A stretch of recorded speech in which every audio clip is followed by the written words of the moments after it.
देवस्तु निर्मिता पूर्व रचित मानसी मुनीश्वरे नमस्तस्यै नमस्तस्यै नमस्तस्यै नमो नमः। राक्षस कुल में उत्पन्न हुई वृंदा पूरे विश्व भर में भगवान विष्णु के साथ पूजे जाने लगी। नमस्कार दोस्तों, मेरा नाम है विकास शर्मा और जैसा कि आप सभी को पता है, आज पूरे विश्व में तुलसी पूजन तुलसी दिवस के रूप में मनाया जा रहा है। हमारा देश एक धर्मनिरपेक्ष देश है। यहाँ सभी धर्मों को अपने अपने त्यौहार मनाने की खुली छूट है, लेकिन कहीं धर्मनिरपेक्षता की छांव में हम अपने त्यौहारों से विमुक्त तो नहीं हो रहे।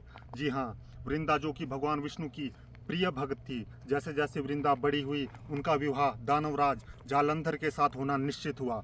दानवराज जालंधर बहुत ही शक्तिशाली राजा था। एक बार देवताओं के साथ युद्ध में जैसे ही जालंधर जाने लगे, उनकी पत्नी वृंदा ने कहा कि जब तक आप युद्ध से वापस नहीं आते, मैं आपके प्राणों की रक्षा के लिए पूजा करती रहूंगी। और हुआ भी यूं ही। जालंधर देवताओं के साथ युद्ध के लिए चले गए, लेकिन वो बहुत शक्तिशाली थे। देवता उन्हें हरा पाने में बिल्कुल भी सक्षम नहीं थे। ये देखकर देवता डर गए और वो भगवान विष्णु के पास सहायता के लिए गए। लेकिन भगवान विष्णु की प्रिय भक्त वृंदा पूजा में बैठी थी, वो उसके साथ छल नहीं कर सकते थे। लेकिन देवताओं के बार बार कहने पर विष्णु भगवान को उनको बचाने के लिए वृंदा का जो प्रतिबद्ध धर्म था उसे तोड़ना जरूरी था, और वो जालंधर का रूप लेकर वृंदा के महल में पहुंच गए। जैसे ही वृंदा ने अपने पति को वहां आया देखा तो वो पूजा से उठ गई और जालंधर के चरणों में गिर गई। लेकिन वो जालंधर नहीं, भगवान विष्णु थे। और जैसे ही वो भगवान विष्णु के चरणों में गिरी, उसका जो पूजा था, वो नित्य नियम था, वो टूट गया और देवताओं ने उसका पूरा फायदा उठाकर जालंधर का शीश काट दिया।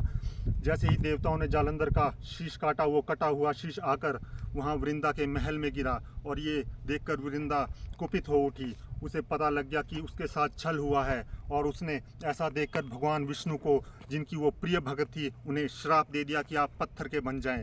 ऐसा कहते ही भगवान विष्णु पत्थर के बन गए। ये देखकर सभी देवता एक बार फिर से डर गए कि जो जगत के पालनहार है, अगर वही पत्थर के बन गए तो जगत का पालन कौन करेगा। और ऐसा देखकर वो वृंदा से विनती करने लगे कि आप अपना श्राप वापस ले लें। बहुत विनती करने पर जो है वृंदा ने अपना श्राप वापस ले लिया और वो अपने पति जालंधर का कटा हुआ शीश लेकर उन्हीं के साथ सती हो गई। और उनके सती होने के पश्चात जो वो राख थी, उससे एक पौधा उत्पन्न हुआ जिसका नाम तुलसी पौधा था। तो भगवान विष्णु ने कहा कि मैं पूरे विश्व भर में आज के बाद इस पत्थर के रूप में शालिग्राम के नाम से पूजा जाऊंगा, और ये जो पौधा यहाँ से उत्पन्न हुआ है, ये तुलसी का पौधा भी मेरे साथ पूरे विश्व भर में पूजा जाएगा। जो इस तुलसी के बिना मेरी पूजा करेगा, उसकी पूजा जो हो वो पूर्ण नहीं होगी। उसी दिन के बाद पूरे विश्व में तुलसी और शालिग्राम की इकट्ठी पूजा होने लगी और देवउठनी के दिन उन दोनों का विवाह भी बड़ी धूमधाम के साथ कराया जाता है। तो दोस्तों, आज का हमारा वीडियो बनाने का उद्देश्य यही है कि जो हमारे अपने त्यौहार, अपने धर्म, हिंदू धर्म से जुड़े हुए जितने भी त्यौहार हैं, उन्हें हम हंसी खुशी पूरे हर्ष उल्लास के साथ मनाएं। इसी के साथ धन्यवाद। जय हिंद, जय भारत।